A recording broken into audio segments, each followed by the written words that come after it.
தேவனுக்கே துதிக்கான மகிமை உண்டாவதாக. அன்பான யூடியூப், ஃபேஸ்புக், வாட்ஸ்அப் நண்பர்களே, உங்களை யாவரையும் ஆண்டவராக இயேசு கிறிஸ்து நாமத்தினாலே தேவக்கரம் ஊழியங்கள் சார்பாக வாரம் ஒரு செய்தி நிகழ்ச்சி உங்களை வரவேற்கிறேன்.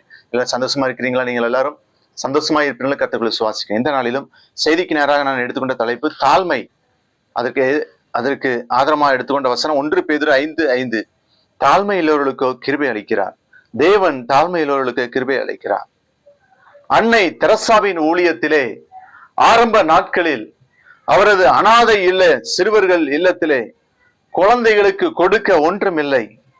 எனவே அன்னை தெரசா அருகில் இருந்த ஒரு கடை உரிமையாளரிடம் உதவி கேட்டார். கரங்களை நீட்டி உதவி கேட்டார். கடைக்காரரோ அன்னையின் பணிகளை காழ்ப்புணர்வுடன் வெறுப்புடன் பார்த்து கொண்டிருந்தவர் மிகவும் கோபம் அடைந்து அன்னை தெரசாவின் முகத்திலே துப்பிவிட்டார்.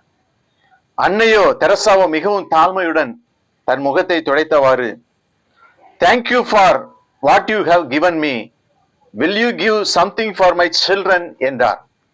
அன்னையின் தாழ்மை அந்த கடைக்காரரின் உள்ளத்தை உடைத்தது.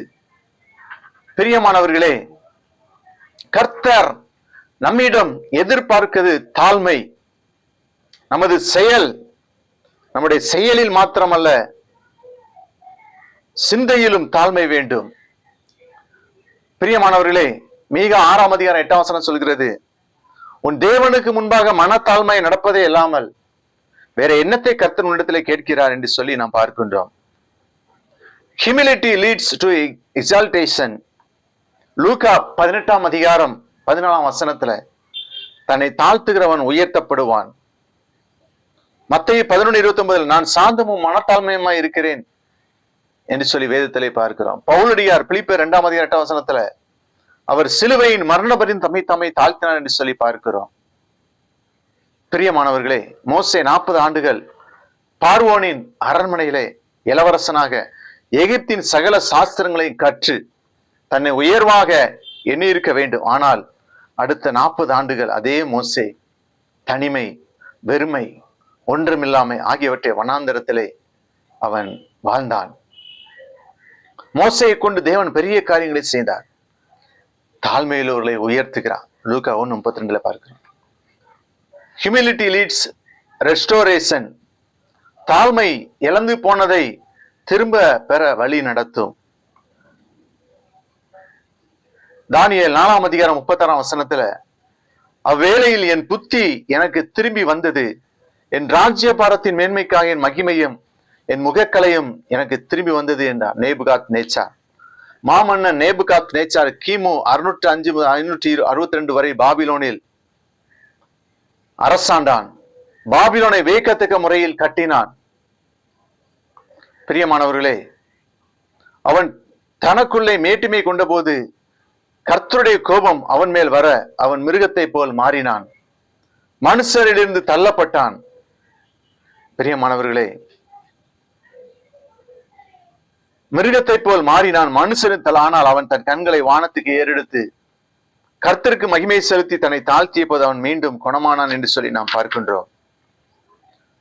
தாழ்மை சுத்தமாகுதலுக்கு வழி நடத்தும். Humility leads to sanctification. சங்கீதம் 51:1 "தேவனே, உமது கிருபையின்படி எனக்கு இறங்கும், உமது மிகுந்த இரக்கங்களின்படி என் மீறுதல் நீங்க என்னை சுத்திகிறீர்." தாவீது பச்சைபலிடத்திலே பாவத்திற்குட்பட்ட போது நாத்தான் தீர்க்கதரிசியால் உணர்த்தப்பட்டான். உடனே கர்த்தருக்கு முன் தன்னை தாழ்த்தி இரக்கத்திற்காக கெஞ்சினான். "நீர் என்னை யோசேப்பினால் சுத்திகரியும், தேவரி ஒருவருக்கே விரோதமாக பாவம் செய்தேன்" என்று தன்னை தாழ்த்தினான். அப்பொழுது அவன் சுத்திகரிக்கப்பட்டதால் அங்கே சங்கீதம் 32 "எவனுடைய மீறுதல் மன்னிக்கப்பட்டதோ, எவனுடைய பாவங்கள் மூடப்பட்டதோ பாக்கியவான்" என்று நீதிமானாக்கப்பட்ட அனுபவத்தை சங்கீதம் 32:1 பாடுகிறான். ஆலயத்திற்கு சென்ற பரிசேயன் கர்த்தருக்கு முன்பதாக தன்னை தாழ்த்த முடியவில்லை. ஆயக்காரனோ தனது கிரியையில் நம்பிக்கை வைக்காது கர்த்தருடைய கிருபையை நாடி, "தேவனே, ஆவியாகி என் மேல் கிருபை" என்று சொல்லி தன்னை தாழ்த்தினான். தாழ்மை இல்லவர்களுக்கு கிருபை அளிக்கும் கர்த்தர் நம்மை மேன்மைப்படுத்துவார். இழந்து போன ஆசீர்வாதங்களை திரும்ப அருள்வார்.